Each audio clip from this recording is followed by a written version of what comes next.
বর্তমান বিশ্বে নরওয়ে পরিচিত শান্তির দেশ হিসেবে। ছবির মতো পরিষ্কার এবং পরিচ্ছন্ন দেশটি। এই দেশটি জীবন ধারণের জন্য একেবারে নিরাপদ একটি দেশ। নরওয়ের রাজধানীর নাম আসলো। আসলোকে বলা হয়ে থাকে পৃথিবীর সবথেকে অন্যতম ব্যয়বহুল এবং সমৃদ্ধ শহর।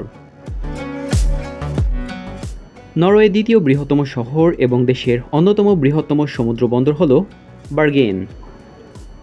নরওয়ের পূর্বে সুইডেন, দক্ষিণে ফিনল্যান্ড, পশ্চিমে রাশিয়া অবস্থিত। নরওয়ের উত্তরে আটলান্টিক মহাসাগর এবং ব্যারেন্ট সাগরের জলসীমানা রয়েছে।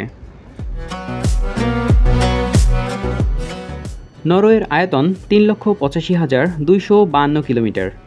নরওয়ে ইউরোপের দ্বিতীয় জনবহুল রাষ্ট্র। সবথেকে বেশি তেল এবং গ্যাসের খনি রয়েছে এই দেশটিতে। নরওয়ে পৃথিবীর 119তম জনবহুল দেশ। নরওয়েতে গ্রীষ্মকালে 6 মাস যেমন সূর্যের আলো থাকে, তেমনই শীতকালে এই অঞ্চলটি অন্ধকারাচ্ছন্ন থাকে। নরওয়ের মুদ্রার নাম নরওয়েজিয়ান ক্রোন। পুরো নরওয়েতে যে কোনো সমস্যা হলে 112তে কল করলেই সাথে সাথেই পুলিশ চলে আসবে এবং আপনাকে সাহায্য করবে। নরওয়েতে দুটি রাজনৈতিক দল রয়েছে, একটি হলো কনজারভেটিভ পার্টি, অন্যটি হলো লিবার পার্টি। এই দুই দলের মধ্যে নির্বাচনে তুমুল প্রতিদ্বন্দ্বিতা হয়। এখানে ক্ষমতা হস্তান্তর নিয়ে কোনো রকম রুদ্ধ সংঘাত দেখা দেয় না। হরতাল, কারফিউ বা কোনো রকম দলাদলিও নেই এখানে। বিশ্বব্যাংক এবং আন্তর্জাতিক মুদ্রা তহবিলের হিসাব অনুসারে মাথাপিছু আয়ের দিক থেকে দেশটি বিশ্বের 4র্থ বৃহত্তম। রাতে চলাচলে সবথেকে নিরাপদ দেশ হিসেবে ধরা হয় নরওয়েকে। চুরি, ছিনতাই এবং ডাকাতি এই দেশটিতে হয় না বললেই চলে। দেশটির প্রায় 86% মানুষ রাতের বেলা রাস্তায় ঘোরাঘুরি করতে নিরাপত্তার অভাব বোধ করে না। 1971 সাল থেকে এখন পর্যন্ত নরওয়েতে বিভিন্ন কারণে যতই বাংলাদেশিরা আসুক না কেন, নরওয়েতে স্থায়ী কিংবা অস্থায়ী সর্বমোট বাংলাদেশি সংখ্যা কোনোভাবেই 8,000 ছাড়াতে পারেনি। বর্তমানে প্রায় 5,500 বাঙালি নরওয়েতে থাকে। ইউরোপে কাজ করার জন্য সবথেকে জরুরি প্রয়োজন হলো দক্ষতা, কেননা অদক্ষ মানুষের জন্য ইউরোপে কোনো কাজ নেই। হ্রদের জন্য ফিনল্যান্ড এবং নরওয়ে বিখ্যাত। নরওয়েতে রয়েছে হাজার হাজার নয়াভিরাম হ্রদ। মার্চ থেকে জুলাই সময়টা নরওয়েতে ভ্রমণের জন্য আদর্শ। এ সময় তাপমাত্রা বেশ সহনীয় পর্যায়ে থাকে। পর্যটক হিসেবে আপনি 90 থেকে সর্বোচ্চ 180 দিনের ভিসা পেতে পারেন এখানে। বর্তমানে বাংলাদেশের অ্যাম্বাসি অব ডেনমার্ক বা ডেনমার্ক অ্যাম্বাসি নরওয়ের হয়ে ভিসার ব্যাপারগুলো দেখাশোনা করে থাকে।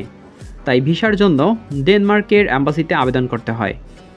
ঢাকা থেকে নরওয়ের দূরত্ব প্রায় 7,300 কিলোমিটার এবং প্লেন ভাড়া 72,000 টাকা থেকে শুরু হয়। বিশ্বের সবচেয়ে বড় কাঠের তৈরি গির্জা হেডাল স্টেপ চার্চ নরওয়েতে অবস্থিত। পৃথিবীর গুটি কয়েক দেশের মধ্যে নরওয়ের টিউশন ফি ফ্রিতে এডুকেশন দিচ্ছে। অবশ্য সবগুলো কোর্সে এটি প্রযোজ্য নয়। নরওয়ের অ্যাপ্লিকেশন সেশন বছরে একবার, সাধারণত অক্টোবর থেকে ডিসেম্বর পর্যন্ত এই সেশন চলে থাকে। তবে এখানে কনসুলেট আছে। এখানে একজন শিক্ষার্থী থাকা, খাওয়া, কাপড়, বই, যোগাযোগ ইত্যাদির জন্য প্রতি মাসে প্রায় $1,345 লাগে।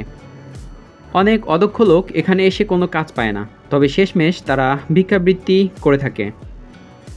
নরওয়েতে রয়েছে প্রাইকেলস্টন নামে একটি জায়গা, যেটাকে বলা হয়ে থাকে পৃথিবীর শেষ প্রান্ত।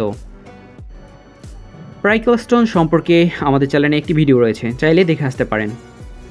নরওয়ে একটি সুন্দর এবং নয়াভিরাম প্রাকৃতিক সৌন্দর্যের একটি দেশ। শক্তি এবং সামর্থ্য থাকলে আপনিও ঘুরে আসতে পারেন এই সুন্দর দেশটি। আশা করি ভিডিওটি ভালো লেগেছে। ভিডিওটি ভালো লাগলে অবশ্যই লাইক করবেন, কমেন্ট করে জানাতে পারেন আপনার মূল্যবান মতামত। ভিডিওটি বন্ধুবান্ধবদের সাথে শেয়ার করতে পারেন এবং আমাদের চ্যানেলে নতুন হলে সাবস্ক্রাইব করে পাশে থাকার অনুরোধ রইল। দেখা হতে পারে পরের কোনো ভিডিওতে। ততক্ষণে সাবধানে থাকুন, সতর্ক থাকুন। ধন্যবাদ।